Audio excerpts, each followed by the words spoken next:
இப்படி சுண்ணாம்பு போட்டு கழுவுனா கடைசியில் வெள்ளை தேங்காய் பூத்து கூட அருமையாக இருக்கும்.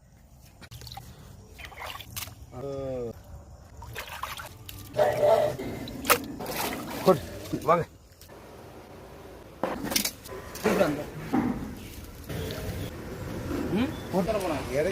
அந்த பக்கம் வீட்டில்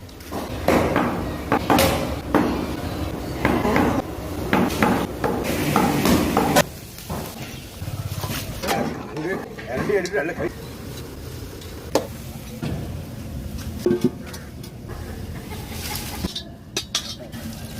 அடிக்க வேண்டிய. ஆமாம் ஆமாம் சுக்கா